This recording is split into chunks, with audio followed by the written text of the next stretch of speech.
¿Qué es lo que pasa, gente del buen saber? En este video te estaré presentando la placa base Gigabyte A520 Aorus Elite. A pesar de que a día de hoy no se ha terminado de consolidar muchas de las placas bajo el chipset A520, ya se han empezado a mostrar en el mercado varias opciones que prometen, con las características y precios, plantearse como buenas elecciones a la hora de querer ensamblar nuestras computadoras, donde, aunque se llegue a percibir disminuciones en algunos apartados, llegan a ser más que capaces de brindar soporte a procesadores de la gama alta. En este caso estaremos analizando una de las más completas a incluir bajo este chipset, Gigabyte A520 Aorus Elite, que se convierte en una de las placas mejor trabajadas para esta gama, pero que al mismo tiempo sigue manteniendo uno de los precios más reducidos entre las diferentes placas del mercado. Y con este video te estaré presentando todas las características detrás de la misma, como también las ventajas y desventajas que puedes encontrar si estás pensando en esta como una opción. Y recuerda que en la descripción encontrarás un enlace con los mejores precios para esta placa base desde Amazon y de una forma segura. Pásate. Y es que empezando con ese apartado de características, como ya es evidente, nos encontramos ante el chipset A520 bajo el socket AM4, el cual nos estará dando soporte a procesadores AMD Ryzen desde la tercera generación. Para la primera y segunda generación no se le dará soporte a través de esta placa base, principalmente porque no estaría pensada para estos procesadores, ya que ante estas opciones de pasadas generaciones aún se sigue estableciendo placas de la serie 300 y 400, pero eso también se daría como una medida para mitigar el espacio de asignación en la BIOS, que sería uno de los problemas principales por los cuales se debía reducir apartados estéticos y funcionales dentro de la placa base en las pasadas generaciones. Ante esto, solo se le dará soporte a esta generación 3000 y posteriormente a la generación 5000. Ya si nos situamos en su memoria RAM, debemos contar con memorias de tipo DDR4 con un máximo de 128 GB, por lo cual para cada módulo se debe disponer como máximo de 32 GB. En cuanto a su frecuencia, podemos alcanzar hasta los 3200 MHz sin modificaciones, pero a través de la activación de sus perfiles XMP podemos llegar hasta los 4400 MHz. Por el lado de su almacenamiento, en este caso contará con 4 conectores tipo SATA de 6 GB por segundo, que pueden ser configurados en modo RAID 0, 1 y 10. Adicional a esto se nos presentará una conexión M.2 con soporte en SATA y PCI Express 3.0 X4, en tarjetas de formato desde el 2242 hasta el 22110. Desde sus puertos de expansión encontraremos dos PCI Express con el formato X16, pero tan solo el principal dentro de estos estará corriendo por 16 y en su versión 3.0. Para la segunda conexión, aunque presente formato X16, esta correrá por 2. Adicional a esto se encontrarán 3 PCI Express X1 3.0. En su audio se nos presentará el codec ALC 1200. Ya si nos situamos en sus conexiones internas y fuera de un carácter común para el funcionamiento propio del equipo, podemos encontrar una conexión para refrigeración líquida del CPU, 3 conectores para ventiladores externos, 2 conectores tipo ARGB, 2 conectores de tipo RGB, un USB 3.2 de primera generación, 2 USB 2.0, una conexión TPM, además de destacar el sistema de Q Flash Plus Button. Por el lado de sus conexiones externas estaremos encontrando un puerto PC2 para teclados y ratones, una conexión DVI-D, un HDMI, un USB 3.2 de segunda generación tipo A, 3 USBs 3.2 de primera generación, 4 USBs 2.0, un RJ45, una conexión para audio óptico y 5 conectores tipo jack. Ya por último, para su VRM se nos presenta un diseño con 8 fases de alimentación, en el cual estará acompañado con una disipación pasiva para toda esta zona en esta placa de un formato ATX. Estas serían las características más importantes dentro de esta placa base, y donde se puede llegar a percibir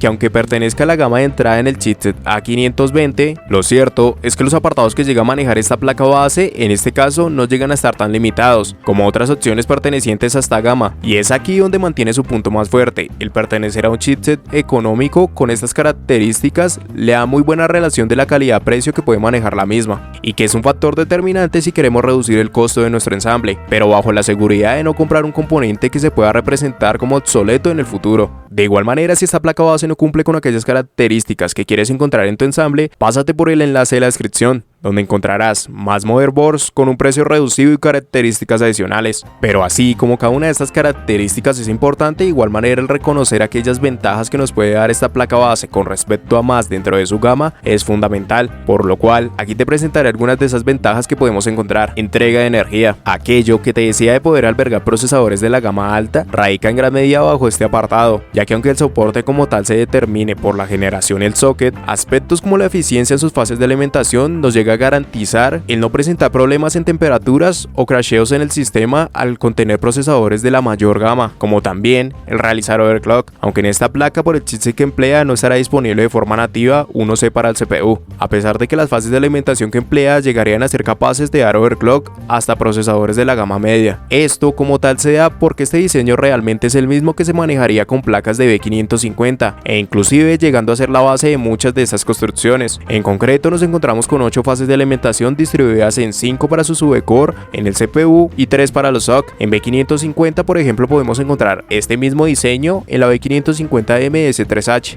B550M Aorus Elite o B550M Gaming, pero a su vez también es la base que se emplearía sin las fases dobladas en las versiones originales en la Elite o Gaming X en B550. Aquí, como te dije, en estas placas es la base de su construcción, con el cambio de que se añaden mayor cantidad de fases que trabajarían alternando entre ellas y reduciendo la carga por fase y temperaturas, por lo cual es un diseño que se representa en muchas de las placas para diferentes gamas en Gigabyte y que hace a esta placa por el precio que llega a manejar convertirse en una muy buena opción a considerar, donde se mantiene a su vez una disipación correspondiente para todas estas fases, lo cual es un punto muy distintivo en placas de series como esta que por lo general dejan este aspecto descuidado. Características adicionales para destacar dentro de esta placa. Aquí situaré algunos de los apartados que añadiría esta placa base dentro de sus construcciones y los cuales nos pueden venir bastante bien al momento de realizar una construcción. Dentro de esto podemos incluir un codec para el audio de buena calidad. Por lo general, en muchas de estas placas el audio llega a estar muy descuidado, incluyendo codecs antiguos que no terminan de brindar una buena calidad en su sonido. Aquí, aunque no se presente con la más avanzada dentro del mercado, lo cierto es que mantiene la capacidad para poder situarse en una gama media. De aquí precisamente el que nos llega a incluir 2 jack adicionales para el audio, más una conexión para audio óptico que normalmente no encontraríamos en placas en un chipset de entrada. También se nos presenta un PCI Express X16 con reforzamiento, que es un añadido que cada vez se empieza a estandarizar más al llegar a mantener esta conexión segura ante la tensión ocasionada por tarjetas de video con un peso elevado, que a su vez nos estaría permitiendo el dejar de incluir accesorios extra para ayudar con este problema. Asimismo podemos seguir sumando unos perfiles XMP con una frecuencia alta en caso de querer añadir memoria RAM que sean apropiadas y balanceadas ante componentes de gama alta, como también en caso de querer actualizar la placa base. Un apartado muy importante que se empezaría a sumar sería un sistema para la actualización de la BIOS sin requerir de procesadores. Esto solucionaría uno de los problemas fundamentales con la anterior generación, donde si este proceso no estaba realizado por la compañía, era necesario realizar la actualización por nuestra cuenta, lo que requiere de procesadores de pasadas generaciones para hacer este proceso. En este caso, a través de QFlash Plus Button, no es necesario el contar con un procesador para efectuar las actualizaciones de la BIOS. Tan solo con un pendrive y la fuente de energía hacia la placa podemos llegar a hacer este funcionamiento. Algo importante, por ejemplo, ante Ryzen 5000. Aparte de esto, no podemos seguir sumando algo adicional como positivo dentro de la placa. Conexiones, por ejemplo, no estamos propiamente limitados con respecto a lo necesario para un ensamble, por lo cual entraría dentro de la normalidad. Un apartado que sí se debe considerar se haría en relación con el precio de esta placa base, ya que por aquellas características que nos suministra, su precio sería uno de los determinantes más importantes para elegir la misma, y en el cual llega a mantener un punto a su favor, principalmente por mantener uno de los chipsets para gamas de entrada que le ha permitido en gran medida reducir el costo de la misma, pero seguir manteniendo una construcción de calidad. Pero de igual manera, precisamente por ser parte del chipset de entrada, tendrás algunas desventajas que debes tener en cuenta, y dentro de estas podemos sumar. Evidentemente, uno de los principales puntos a añadir acá es la versión de su PCI Express. Estas placas serían las únicas excepciones en la serie 500 donde no estaría presente PCI Express 4.0. Aquí es dependiente del usuario para llegar a determinar su importancia. Básicamente, en la actualidad, la incorporación de PCI Express 4.0 ha dado un paso importante en relación con unidades de almacenamiento M.2, donde sería uno de los casos más perceptibles en el ancho de banda que suministraría PCI Express 4.0, pero esta incorporación también se daría en el PCI Express X16 para nuestras tarjetas de video, aunque aquí no propiamente se dará un avance significativo por el cual merece la pena pasar de 3.0 a 4.0. Tal vez en el futuro, y ante tecnologías como RTX I/O, sí que suponga una mejora significativa el usar PCI Express 4.0 en tarjetas de video, pero de momento no vale la pena sino para estas unidades de almacenamiento. momento. En relación con este mismo punto, el que la placa tan solo presente una conexión M.2 llega a estar algo limitado, ya que por lo general el estándar estaría en dos conexiones de este tipo, y asimismo el no presentar una disipación para esta única conexión que nos suministra no llega a ser la mejor de las elecciones, porque ante ciertos dispositivos sí que será necesario el incluirla. Aparte de esto, podemos sumar el no poder realizar configuraciones basadas en Dual GPU